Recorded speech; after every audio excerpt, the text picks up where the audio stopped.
जिंदगी, छटकती हुई जिंदगी, अटकती हुई जिंदगी एक सदमार्ग पर आ जाए, सतमार्ग पर आ जाए और वो हमारे तक पहुंचने में किसी भी प्रकार की कठिनाई महसूस ना कर सकें। वो प्रवचन, वो कथा उनके जीवन की व्यथा दूर करते हुए एक मार्गदर्शिका बन करके हमारे तक पहुंचा दे। इस प्रकार का प्रचार प्रसार सनातन धर्म की परंपरा से ओतप्रोत होकर करो। इसके लिए भगवान ही भेजता है अपने दूतों को। हम क्या हैं? भगवान के दूत हैं। बोलो भाई, ये संदेश जो सुना रहे हैं कथा के माध्यम से, ये किसका संदेश सुना रहे हैं? इस मंच से भगवान का संदेश सुना रहे हैं। और बोलो, दूत क्या करता है? भगवान का संदेश सुनाता है। बोलो, सुनाता है कि नहीं? भगवान का दूत, जो भगवान का दूत होता है वो किसका संदेश सुनाता है? भगवान का संदेश सुनाता है। इसलिए आपको मालूम होना चाहिए हनुमान जी को रामदूत कहा गया। बोलो, क्या कहा गया? रामदूत। रामदूत में मातु जानकी,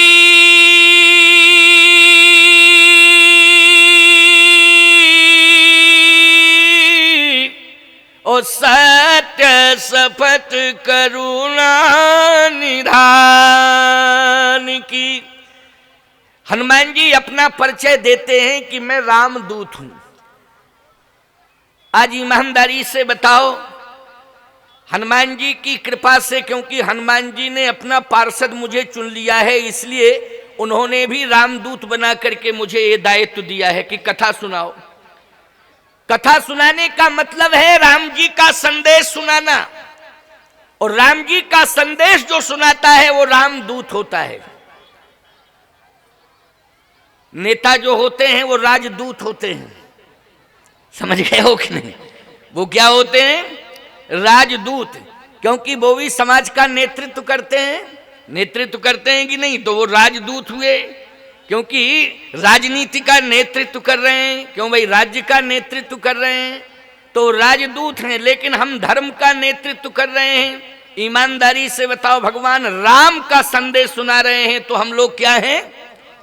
रामदूत। इसलिए हनुमान जी का एक नाम रामदूत है। परिचय भी हनुमान जी ने दिया है कि मैं रामदूत हूं। कथा रामदूत सुनाता है। आप कह सकते हो कि महाराज इस कथा से होता क्या है? कथा से बहुत कुछ होता है। कथा से बहुत कुछ होता है।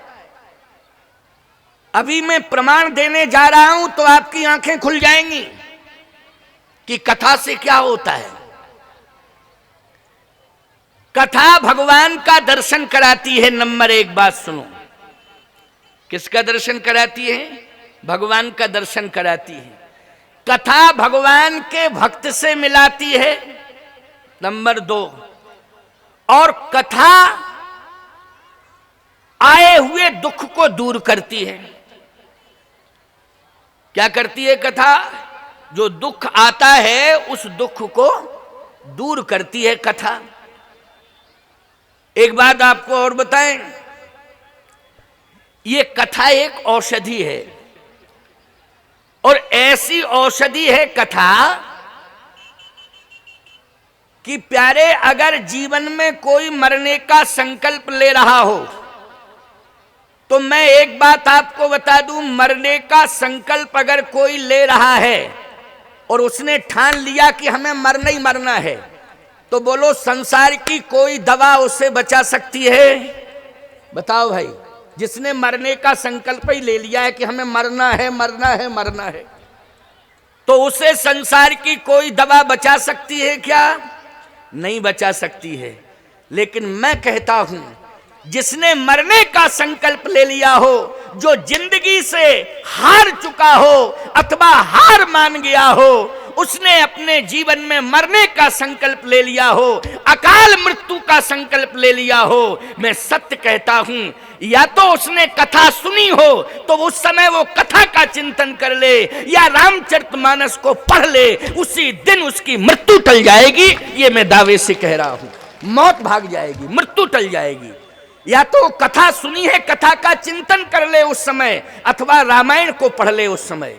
यही सोच ले कि मरने तो जा ही रहे हैं, रामायण का पाठ करके मरे, रामायण का पाठ करके मरे, मरने तो जा ही रहे हैं, लेकिन रामायण का पाठ करके मरे, गीता का पाठ करके मरे। हम आपसे दावे के साथ कह रहे हैं कि मौत टल जाएगी उस समय, मौत टल जाएगी। ये बहुत बड़ा सूत्र मैं दे रहा हूं आपको, ये सामान्य और साधारण बात नहीं है। आप कहोगे कि रामायण का कोई प्रमाण, तो रामायण का प्रमाण भी दे रहे हैं, और आपको ये प्रमाण सुनकर के पूरा विश्वास हो जाएगा, क्योंकि रामायण घर घर में है, आप सब पढ़ते हो, पूरा विश्वास होगा। प्रमाण ये है कि भगवती श्री जानकी जी ने जगतोद्धारिणी मोक्षदायिनी भुवनेश्वरी आदि शक्ति परा अम्बा भूमजा त्रिहुत नंदिनी वैदेही जानकी ने मरने का संकल्प लिया। कहां लिया? लंका में। बोलो जल्दी, कहां लिया? लंका में लिया ना मरने का संकल्प। रामायण तो पढ़ते ही हो। जानकी जी मरने का संकल्प ले रही हैं, अशोक वाटिका में बैठी हैं, अशोक वृक्ष के नीचे बैठी हैं, और कहती क्या है? कहे सुनिए विनय मम बिटप अशोका,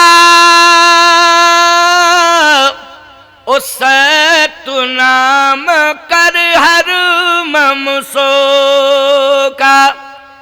ए अशोक, तेरा नाम अशोक है, लेकिन तेरे नीचे मैं बैठी हूं सशोक, तू मेरे शोक का अंत क्यों नहीं करता है?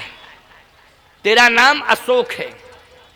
अशोक ने धीमी आवाज में कहा, माता जी, रावण के राज्य में सारे नियम फेल हैं, रावण जो चाहता है वही होता है।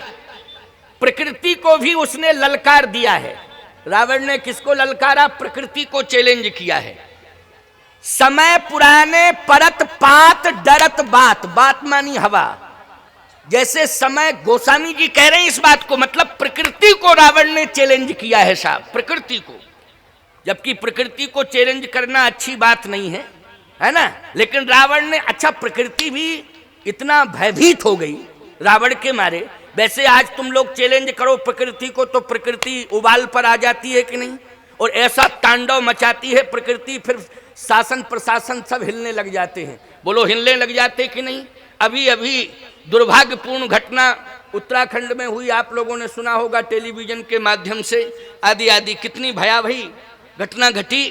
प्रकृति को छेड़ोगे तो प्रकृति आक्रोशित हो जाती है, और फिर प्रकृति अपनी ताकत, अपनी जरूरत दिखाती है, तो शासन प्रशासन सब कांपने लग जाते हैं।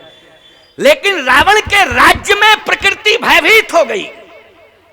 गोस्वामी जी कहते हैं, समय पुराने परत पात डरत बात। जैसे अशोक वाटिका में वृक्ष के पत्ते सूख जाते थे, भाई नियमानुसार कोई भी वृक्ष है, पत्ते सूखते हैं कि नहीं सूखते हैं? सूखते हैं। अच्छा, सूखते हैं तो फिर गिरते हैं कि नहीं गिरते हैं? गिरते हैं। जैसे ही वृक्षों के पत्ते सूख जाते थे तो रावण पवन से कहता था, पवन देव से, ए पवन, तू जोर से मत बहना, हमारी वाटिका का सूखा पत्ता भी नहीं गिरना चाहिए। हरे पत्ते तो हिलने की बात छोड़ो, सूखा पत्ता ना हिलना चाहिए ना गिरना चाहिए, नहीं तो समझ लेना अगर एक सूखा पत्ता गिर गया तो सीधी सी मृत्यु दंड। अब बोलो भाई, इतनी भयावही स्थिति थी लंका की और लंका के शासक की। चलत दशानन डोलत धरनी, चलता है तो पृथ्वी कांपती है, पृथ्वी ऐसे कांपती है पृथ्वी। रावण आवत सुनऊ सकोहा, देवन तकेऊ मेरु गिर खोहा। वेद पढ़े विधि शंभु सभीत, पुजावन रावण के घर आवे। बोलो, ये कंडीशन थी रावण की कि नहीं? तो अशोक कह रहा है, माता जी क्षमा करना, हम रावण की वाटिका के वृक्ष हैं, हम आपको सुख नहीं दे सकते हैं। हम आपको सुख नहीं दे सकते हैं, आपका दुख दूर नहीं कर सकते हैं, आपके शोक का अंत नहीं कर सकते हैं। नाम हमारा भले